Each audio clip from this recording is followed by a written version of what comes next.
வணக்கம் துலாம் ராசி நேயர்களே. இன்னைக்கு நம்ம பார்க்க போகிறது துலாம் ராசிக்காரங்களை பற்றி. நீங்கள் காத்து கொண்டிருந்த உறவு இப்போது உங்களை தேடி வர துடிக்குது. துலா ராசிக்காரங்க வாழ்க்கையில் உறவுன்ற விஷயம் அப்படிங்கிறது ரொம்பவே முக்கியமானது. தனிமையில் வாழ தெரிஞ்சவங்க தான், ஆனால் தனிமை பிடிச்சவங்க இல்லை. மனசுக்குள்ளே எப்போயுமே ஒரு குறை இருக்கும். யாராவது புரிஞ்சுக்க மாட்டாங்களா? நம்ம மனசு சொல்கிறத கேட்க ஒருத்தர் இல்லையான்னு நீண்ட நாளாக மனசுக்குள்ளே கேட்டுகிட்டே இருக்கு. இது வரைக்கும் நீ நிறைய உறவுகளை பார்த்துருப்ப. சில உறவுகள் உன்னை உயர்த்தி இருந்திருக்கு, சில உறவுகள் உன்னை முழுசாக ஒடிஞ்சு கூட போட்டிருக்கு. நம்பிக்கை வச்ச இடத்துல ஏமாற்றம், மனசு திறந்த இடத்துல மௌனம், உண்மை சொன்னதுக்கே குற்றவாளி ஆகிய தருணங்கள் எல்லாம் இருந்திருக்கு. இதெல்லாம் துலா ராசிக்காரங்களுக்கு வாழ்க்கையில் ஒரு ரொம்பவே சாதாரண விஷயம் மாதிரி ஆயிடுச்சு. நீங்கள் சண்டை போட மாட்டீங்க, பிரச்சனை வந்தால் அமைதியாக ஒதுங்கிக்குவீங்க, சரி போகட்டும்னு விட்டுடுவீங்க. ஆனால் அந்த விட்டுட்ட விஷயம் உங்கள் மனசுக்குள்ளே தேங்கி தேங்கி ஒரு நாள் கண்ணீராக வெளியே வரும். வெளியே உலகத்துக்கு நீங்கள் சிரித்த முகம் காட்டுவீங்க, ஆனால் உள்ளுக்குள்ளே நீங்கள் ரொம்பவே களைப்பாக இருக்கீங்க. உங்களுக்கு காதல் அப்படின்னாவே வெறும் ஆசை கிடையாது, அது ஒரு புரிதல், ஒரு பாதுகாப்பு, மனசுக்கான நிம்மதி. அதனால தான் நீங்கள் யாரையுமே சீக்கிரமாக மனசுக்குள்ளே விடவே மாட்டீங்க. ரொம்பவே பார்த்து, ரொம்ப அளந்து, ரொம்ப யோசிச்சு தான் உங்கள் உறவுக்குள்ளே போவீங்க. இப்போ கிரக நிலைமை என்ன சொல்லுது அப்படின்னா, நீங்கள் நீண்ட காலமாக எதிர்பார்த்த அந்த உறவு தூரத்தில் இருந்தாலும் மௌனத்தில் இருந்தாலும் உன்னை நோக்கி நகர ஆரம்பிச்சிருக்கு. அது பழைய உறவாக இருக்கலாம், இல்லை புதுசாக வரப்போகிற ஒருத்தராக இருக்கலாம். ஆனால் அந்த உறவில் ஒரு விஷயம் காமன் தான்.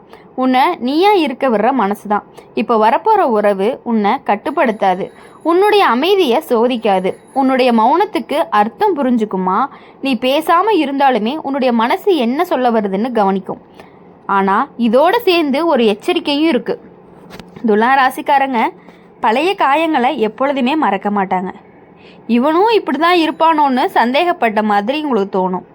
அந்த சந்தேகம் அதிகமான நல்ல உறவையுமே நீங்கள் தள்ளி வைக்கிறதுக்கான வாய்ப்புகளும் இருக்குது. இப்போது இந்த காலகட்டத்தில் உங்களுக்கு வரப்போகிற சோதனை என்ன அப்படின்னா, நம்பிக்கை முழுசாக நம்புறதுக்கும் முழுசாக பயப்படுறதுக்கும் நடுவில் நீ நிற்ப. அந்த இடத்துல நீ எடுத்த முடிவு தான் இந்த உறவை நிலைக்குமா இல்லையான்னு தீர்மானிக்கும். உன்னுடைய வாழ்க்கை ரீதியாக பார்த்தா இப்போது நீ பொறுப்பு அதிகமாக சுமந்துக்கிட்டு இருக்க. குடும்பம், வேலை, பணம், எதிர்காலம் எல்லாமே உன் தலையில். எனக்கு யார் துணைன்னு கேட்குற நேரத்தில் தான் இந்த உறவு உன் வாழ்க்கைக்குள்ளே நுழைய தயாராக இருக்குது. இந்த உறவு உனக்கு சந்தோஷத்தை கொடுக்கும், ஆனால் அதோடு சேர்ந்து உன்னை மாற்றவும் செய்யும். நீ எல்லாருக்காக வாழ்ந்தது போதும், இப்போ உனக்காக கொஞ்சம் வாழ கற்றுக்கணும். எனக்கு இது பிடிக்கலன்னு சொல்ல கற்றுக்கணும், இது எனக்கு வேணாம்னு தைரியமாக மறுக்க கற்றுக்கணும். நல்லது என்ன அப்படின்னா, இந்த உறவு உன் வாழ்க்கையில் வெளிச்சத்தை கொண்டு வரும். கெட்டது என்னன்னா, நீ பழைய பயத்தால் தான் அந்த வெளிச்சத்தையே மூடிக்கலாம். அதனால தான் ஜோதிடம் சொல்லுது, இந்த நேரத்தில் மனசு சொல்கிறத கேளு, ஆனால் பழைய காயங்கள் சொல்கிறத கேட்காத. நீ காத்திருந்த உறவு உன்னை தேடி வருது, அது ஓடி வராது, சத்தமும் போடாது, மெதுவாக அமைதியாக நம்பிக்கையை கொடுக்குற மாதிரி உன் வாழ்க்கைக்குள்ளே நுழையும். அதே அடையாளம் காண்றது உன் கையில் தான் இருக்குது. இப்போது இந்த முறை மட்டும் அந்த உறவை பார்த்து பயப்படாத. ஏன்னா இந்த தடவை உன்னை புரிஞ்சுக்க வருது, உன்னை மாற்றுறதுக்காக வரலை. அதனால் நீங்கள் எதுக்காகவுமே இனி பயப்பட தேவையில்ல. உங்களுடைய வாழ்க்கையில் இனிமேல் வரக்கூடிய நபர் அவங்க எப்பொழுதுமே உங்களை மாற்ற மாட்டாங்க. உங்களை நீங்களாக இருக்கும்போது தான் அவங்க உங்களை நேசிக்க ஆரம்பிப்பாங்க. துலா ராசிக்காரங்க ஒரு விஷயம் இருக்கே, வெளியவே சொல்ல மாட்டாங்க. ஆனால் மனசுக்குள்ளே எப்போவுமே ஒரு ஆசை ஓடிக்கிட்டே இருக்கும். ஒருத்தர் இருந்தால் போதும், எல்லாத்தையுமே பகிர்ந்துக்குங்க. அந்த ஆசை அடக்கிட்டா நீங்கள் நடந்திருக்கீங்க. இப்போ இல்லை, நேரம் சரியில்லை, நான் தயாராக இல்லைன்னு உங்களை நீங்களே சமாதானப்படுத்திகிட்டே வந்திருக்கீங்க. ஆனால் உண்மை என்ன அப்படின்னா, நீங்கள் தயாராக இருந்தாலுமே ஆனால் உங்களை புரிஞ்சுக்கிற மனசு யாருக்குமே இல்லை. அதனால தான் ஒவ்வொரு முறையுமே உங்களுடைய மனசு சோர்ந்து எனக்கு இதெல்லாம் வேண்டாம்னு ஒரு கட்டத்தில் முடிவெடுத்துருது. துலா ராசிக்காரங்க பெரிய தவறு என்ன அப்படின்னா, தங்களை யாருக்காகவும் மாற்றுகிறது தான். பிடிக்காததையும் பொறுத்துக்குவாங்க, கஷ்டம்னு தெரிஞ்சு அமைதியாக இருப்பாங்க. அப்படி பொறுத்து தான் பல உறவுகள் உங்களை காலி பண்ணுச்சு. இப்போ கிரக நிலைமை என்ன அப்படின்னு சொல்கிறதுனா, இந்த காலகட்டம் உங்களுக்கு கண்ணாடி மாதிரி. யார் உங்கள் வாழ்க்கைக்கு தேவையா, யார் வெறும் காலத்தை சாப்பிடுவாங்கன்னு தெளிவாக காட்ட போகிற காலம். அந்த தெளிவோடு சேர்ந்து தான் அந்த எதிர்பாராத உறவும் உன் பக்கம் நகரும். இந்த உறவு திடீர்னு வராது. ஏற்கனவே உன் வாழ்க்கை ஓரத்தில் இருந்திருக்கலாம், நீ கவனிக்காமல் விட்ட ஒருத்தராக இருக்கலாம், இல்லை நீ முடிச்சு போட்டுன்னு நினச்சி பழைய அத்தியாயத்தில் இருந்து திரும்பி வர ஒருத்தராக கூட இருக்கலாம். ஆனால் ஒரு விஷயம் மட்டும் உறுதி, இந்த உறவு உன்னோட அமைதியோட பேசும், உன்னுடைய குரலை உயர்த்த வைக்காது, உன்னுடைய கண்ணீரையும் விளக்க வைக்காது. இப்போ உங்களுடைய வாழ்க்கை ரீதியா அப்படின்னு பார்க்கும் பொழுது இப்போ நீ ஒரு மாற்றத்திற்கு தயாராகி இருக்கீங்க. பழைய வாழ்க்கை அப்படிங்கிறது ரொம்பவே சலிப்பாக இருந்திருக்கும். இதே மாதிரி தான் என் வாழ்க்கை முழுக்க போகுமான்னு கேள்வி கூட எல்லாம் ஆரம்பிச்சிருக்கும். அந்த கேள்விக்கு பதிலாக தான் இந்த உறவு உங்களுக்கு வருது. ஆனால் இந்த ஒரு நெகட்டிவ் பக்கம் இருக்குது. அது என்ன அப்படின்னா, நீங்கள் அதிகமாக எதிர்பார்ப்பீங்க. சின்ன விஷயத்தில் கூட இவங்களும் மாறிட்டாங்களோன்னு மனசு பயப்படும். அந்த பயம் உங்களை இன்னுமே பின்னாடி தான் இழுக்கும். நல்ல விஷயங்களை கூட சந்தேக கண்ணோட பார்க்க வைக்கும். இந்த நேரம் ஜோதிடம் சொல்கிற ஒரே விஷயம் என்ன அப்படின்னா, உறவை எப்பயுமே சோதிக்காதீங்க, அனுபவிங்க. நீங்கள் எல்லா உறவையும் சோதிச்சு தான் களைச்சு போனீங்க. இந்த முறை மட்டும் எல்லாத்துக்குமே பதில் தேடாமல் மனசை நிம்மதியாக இருக்கா இல்லையான்னு மட்டும் கவனிங்க. நிம்மதி இருந்துச்சு அப்படின்னா அது உங்களுக்கான உறவு தான். துளாராசிக்காரங்க வாழ்க்கையில் ஒரு கட்டத்துக்கு மேலே நான் இவ்வளவு நல்லவனாக இருந்தேன், ஆனால் எனக்கு என்ன கிடைச்சதுன்னு ஒரு வெறுமை வரும். அந்த வெறுமையை நிரப்ப தான் இந்த உறவும் வருது. ஆனால் அது உன்னை முழுசாக மாற்றாது, உன்னுடைய உண்மை முகத்தோடவே உன்னை ஏற்றுக்கொள்ளும். இப்போ இந்த காலகட்டத்தில் நீ செய்ய வேண்டியது ஒன்று தான். பழைய காயங்களோட இந்த உறவை கலக்காதீங்க. பழைய தவறுகளுக்காக இப்போ கிடைக்கிற நல்லதையுமே தண்டிக்காதீங்க. நீங்கள் காத்து கொண்டிருந்த உறவு இப்பொழுது உன்னை தேடி வர துடிக்குது. அது உன்னை தேடி வர்றதுக்கான காரணம் நீங்கள் தகுதியானவங்கன்னு கிரகங்களை ஒத்துக்கிட்டதுனால தான். அப்படி இருக்கும் பொழுது எப்பொழுதுமே உங்கள் வாழ்க்கையில் இனி கண்டிப்பாக மகிழ்ச்சி மட்டும்தான் இருக்க போகுது. நீங்கள் எதுக்காகவும் எதை நினச்சும் பயப்பட வேண்டிய அவசியம் கிடையாது. அவங்க உங்களுக்கு உண்மையாக மட்டும்தான் இருப்பாங்க. துலா ராசிக்காரங்க வெளியில் ரொம்ப சமநிலையாக இருப்பாங்க.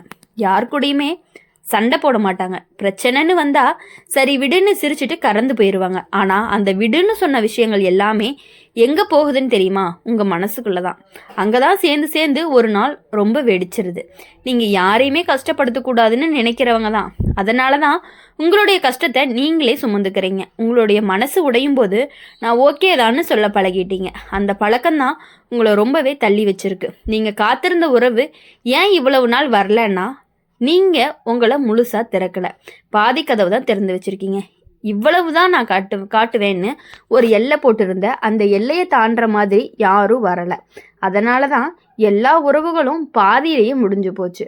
இப்போது நிலைமை அப்படிங்கிறது மாறுது. கிரக நிலைமைகள் உன்னை மெதுவாக மாற்ற ஆரம்பிச்சிருக்கு. எல்லாரையுமே சந்தேகிக்க வேண்டியதில்லை. எல்லா உறவுகளும் ஒரே மாதிரி இருக்காதுன்னு உன்னுடைய மனசு ஏற்றுக்க ஆரம்பிச்சிருக்கு. அந்த ஏற்றுதலோட தான், அதாவது அந்த ஏற்றுக்கொள்ளுதலோட தான் அந்த உறவு உங்ககிட்ட நெருங்குது. இந்த உறவு உங்கள் வாழ்க்கையில் சத்தம் போட்டு நுழையாது. சினிமா மாதிரி பெரிய டைலாக்லாம் இருக்காது. ஆனால் உங்களுடைய நாளை கொஞ்சம் கொஞ்சமாக மாற்றிக்கிட்டே இருக்கும். நீங்கள் எவ்வளோதான் பேசாமல் இருந்தாலுமே ஏன் அமைதியாக இருக்கன்னு கேட்கும். அதுக்காக உங்களை குறை சொல்லாத, நீ பேசவே மாட்டேங்கிற, இப்படியே இருக்க அப்படின்னு சொல்லி எப்பொழுதுமே உங்களை குறை சொல்லாத உறவாக தான் உங்களுக்கு வரப்போகுது. ஆனால் இதில் ஒரு நெகட்டிவ் விஷயம் என்ன இருக்குது அப்படின்னா, நீங்கள் எப்பயுமே மற்றவங்களோட உணர்ச்சியை முன்னாடி வச்சிருவீங்க. இந்த உறவில் கூட அதையே செய்ய நினைப்பீங்க. உங்களுடைய தேவைகளை பின்னுக்கு தள்ளிடுவீங்க. அப்படி செஞ்சீங்க அப்படின்னா நல்ல உறவு கூட உங்களை ரொம்பவே களைப்பாக்கிரும். இங்கே ஜோதிடம் சொல்கிற ஒரு முக்கியமான விஷயம் என்ன அப்படிங்கிறத தெளிவாக புரிஞ்சுக்கோங்க. இந்த முறை நீங்கள் உங்களை மறக்கவே கூடாது. உங்களுடைய வாழ்க்கை ரீதியாக பார்க்கணும் அப்படின்னா, நீங்கள் இப்போ ஒரு முடிவெடுக்கிற கட்டத்தில் இருக்கீங்க. வேலை, இடம், பொறுப்பு, எதிர்காலம் எல்லாத்தையுமே இதுதான் சரியான கேள்வி. அந்த கேள்விகளோட நடுவில் தான் இந்த உறவு அப்படிங்கிறது வருது. அது உனக்கு வழிகாட்டியாக கூட இருக்கலாம். ஆனால் நினச்சிக்கோங்க, அந்த உறவு உங்களுடைய வாழ்க்கையை முழுக்க மையமாக இருக்க வேண்டிய அவசியம் கிடையாது. அது உங்களுடைய வாழ்க்கையில் ஒரு பகுதி தான் அப்படிங்கிறத நீங்கள் புரிஞ்சுக்கணும். அந்த எல்லையை மட்டுமே நீங்கள் வரைஞ்சிங்க அப்படின்னா மட்டும்தான் நல்லா இருக்க முடியும். இல்லைன்னா நீங்கள் மீண்டும் உங்களை இழந்து போகிறதுக்கான வாய்ப்புகள் இருக்குது. உங்களை மனசில் வச்சுக்கணும். ஃபஸ்ட்டு எதுவாக இருந்தாலும் நீங்கள் உங்களுக்கு தான் பண்ணணும். உங்களுக்கு பிடிச்சவங்களுக்காக இவ்வளோ நாளாக எல்லாமே உங்களை மறந்துட்டு அவங்களுக்காக எல்லாமே பண்ணிட்டீங்க. அது எல்லாமே போதும். இனி உங்களுக்காக பண்ணிவிட்டு அதுக்கப்புறம் தான் உங்களுக்கு பிடிச்சவங்களுக்காக நீங்கள் பண்ணணும். நீங்கள் காத்து கொண்டிருந்த அந்த உறவு இப்பொழுது உங்களை தேடி வர துடிக்குது. ஆனால் அந்த உறவு நிலைக்குமா? இங்கே 2 பேரும் அமைதியாக இருக்க முடியுமா என்பதெல்லாம் உங்களுடைய உண்மையை சொல்கிறதுல தான் இருக்குது. இந்த நேரத்தில் உங்களுக்கு வரப்போகிற பாடம் என்ன அப்படின்னா, மௌனம் எல்லா நேரமும் நல்லதில்லை. உண்மையை பேசுகிறதுல தான் நிம்மதி இருக்குது. இந்த முறை நீங்கள் பயப்படாதீங்க. காலம் உங்களுக்கு திருப்தி தர தான் வருது. நீங்கள் இழந்த நம்பிக்கையை மட்டும் இல்லை, உங்களையுமே திருப்பி தரப்போகுது. அதனால் எப்பொழுதுமே இனி வரக்கூடிய நாட்கள் எல்லாமே உங்களுக்கு இனிமையான நாட்களாகவும் மகிழ்ச்சியான நாட்களாகவும் இருக்கணும் அப்படின்னு சொல்லி எப்பொழுதும் எங்கள் சேனல் மூலயமா உங்களுக்காக நாங்கள் பிரார்த்தனை பண்ணிகிட்டே இருப்போம்.